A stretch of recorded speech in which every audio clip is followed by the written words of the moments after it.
3rd February 1976, Ogun State was formed out of the then Western State by the then head of state, late General Muritala Muhammad. Colonel Seidu Ayodele Balogun was the first man at the helms of affairs in the state. He literally built the foundation and beginning of the process of growth and development.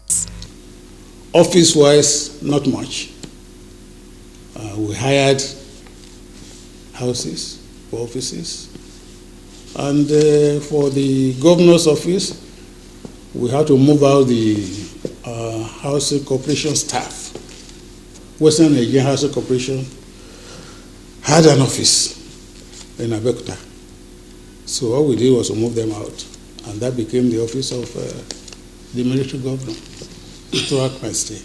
He was succeeded by late Brigadier Harrison Ehaha in 1978, whose mandate was to hand over power to civilian government, which he did by handing over to late Chief Victor Olabisi Onabanjo. On the 1st of October 1979, the administration of the first civilian governor of the state will be remembered for the inauguration of the state-owned university, free education, free health care delivery, Gateway Hotel located at Abeokuta, Ijebu-Ode and Ota, and the establishment of Ogun State Television, among others. Colonel Oladipo Diya, Lieutenant Colonel Oladayo Popola, Colonel Raji Rasaki, late Navy Captain Muhammad Lawal, Navy Captain Oladeyinde Joseph were in power from January 1984 to January 1992. You are going to take up a job. You cannot at that time predict that this is it, or this was the situation, and I'm going to do this, I'm going to do that. The first thing that will naturally occur to you is, let me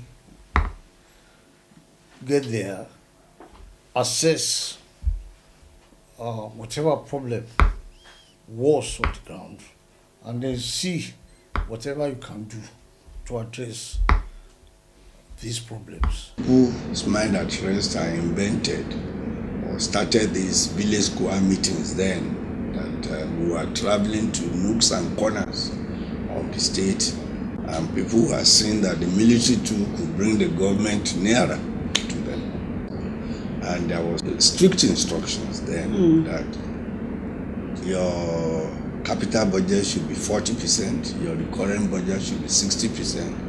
And at that time, Ogun State was already having a university, state university. We had a lot of secondary schools and primary schools with a lot of teachers.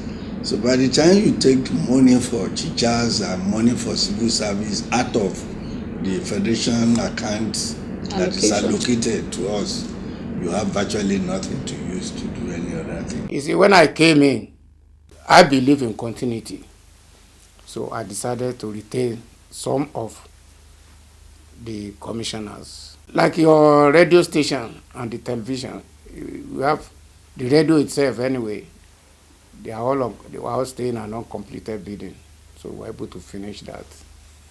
Then at the same time, the television house was I think using generator all the time. I think we were able to connect that with.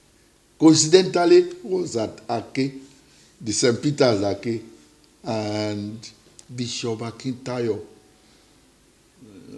in his 30 minutes preaching, said so many things, And thank God I had a paper, and he was looking down at me and he said, "Governor, you are welcome. This is Abeokuta." He told me 3 things and I noted them. And by the time I found out about those 3 things, I had found out so much, even about administration generally. You also must assess very quickly where the major problems are and see which one you could quickly put your head into and solve it.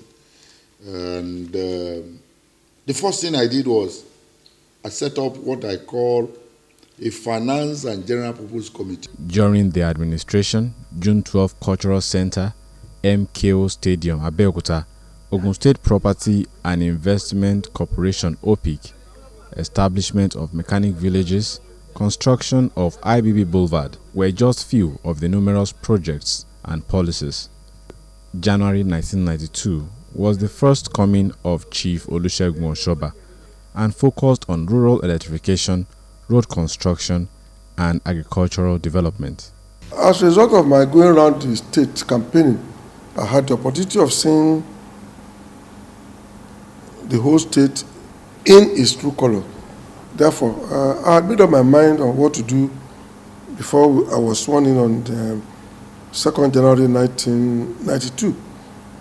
And my focus was to concentrate heavily on developing the rural area, parallel pursue with the urban center, to ensure that we put a stop to the drift from the rural area to the urban centers of the state, or urban area outside the state.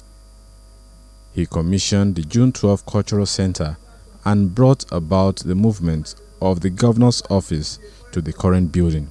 Colonel Daniel Akitonde, Group Captain Sam Ewang, and Navy Captain Kayode Olofimoye continued on the building of the Gateway State. When I came in December 1993, that was on the night.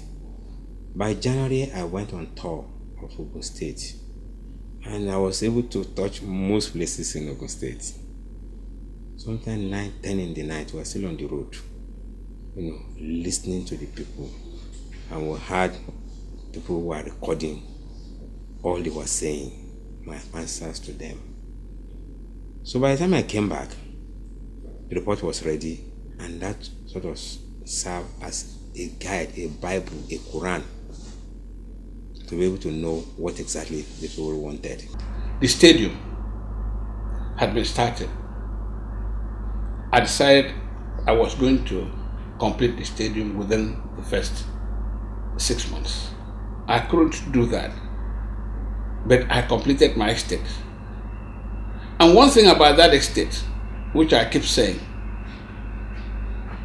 I don't know eventually what people bought, but by the time I finished that estate, discounting the land, and most materials I used for that estate were given to me because there was no money. Like some of you might be aware, when problem happened at Ibeyin Bridge, that was an alternative route to the office. The bridge collapsed, and I was given a bill of 60 million naira. I couldn't do it. We spent 40 million naira to build that bridge. But then I finished the stadium in 7 months, not 6 months as I intended. We finished the stadium, and the stadium was used. Not just finishing the stadium, I gave management to that stadium.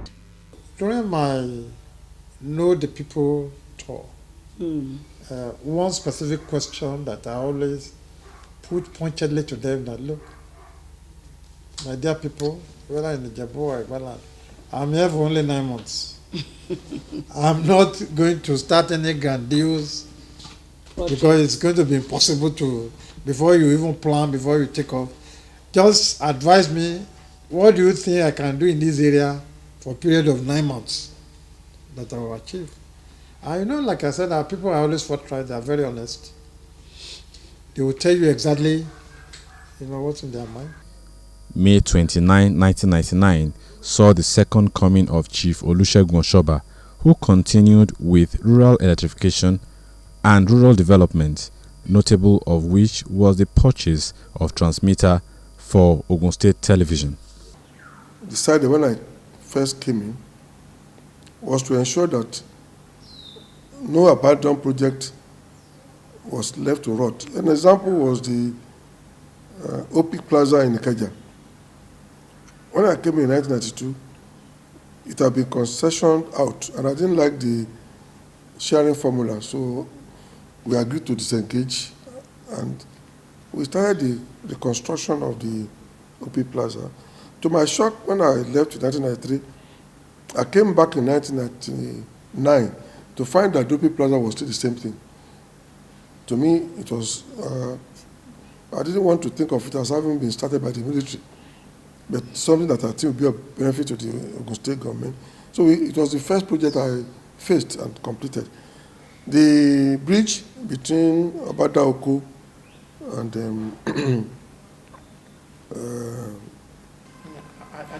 Adigbe. We started it in 1993. Again, to my shock, it was abandoned there. I thought, well, we should go after that too. And the 4-year tenure of Oshoba handed over to Otumba Gbenga Daniel on May 29, 2003. It was an 8-year tenure which inaugurated the first University of Education in Nigeria, Judges Quarters, Ladering Workers Estate, modern State Secretariat, NYSC Camp Shagamu readily comes to mind. Because we thought Ogun State was lacking behind in so many things, I dare say we faced everything squarely.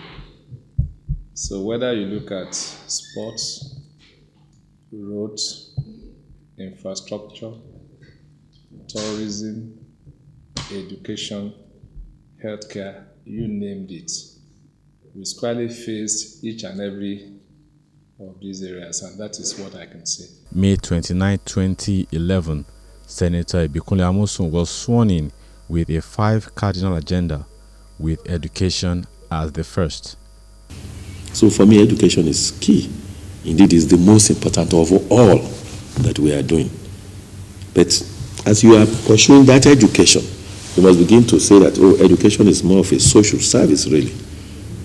Health is more of social service, unless you've taken it to some height that it will now become to be money spinner for you. Agriculture, for me, if you handle it well, it will be the pivot, the fulcrum, the premise on which all of those will rest. Because if you do agriculture well, that you drive it well, it will now lead you to industrialization. And there's no way you can now get agriculture to industrialization without going through those value chain that agriculture offers. Amosun's administration will be remembered for free education, provision of security of lives and property, stimulation of the economy of the state, massive infrastructure development and urban renewal, massive housing projects, and staff welfare, to mention a few. We are determined to continue to work until the very last minute of our administration, which ends on 29 May 2019. Gone are the days when our dear state was listed among economic backwater states in Nigeria in terms of infrastructure and other social economic indices. Our new status as an industrial hub and a preferred destination for new investments has continued to be affirmed by third-party sources. With our concerted efforts, Ogun State has taken its rightful place among the Committee of Economically Dynamic States in the country. This is the Okeigbein Government House, the residence of the Governor of Ogun State, and this is the Governor's Office, Okemosun Abeokuta. Who will sit on this chair after Senator Ibikunle Amosun? March 9, 2019 polls is the answer. Tunde Olaniro, OGTV News.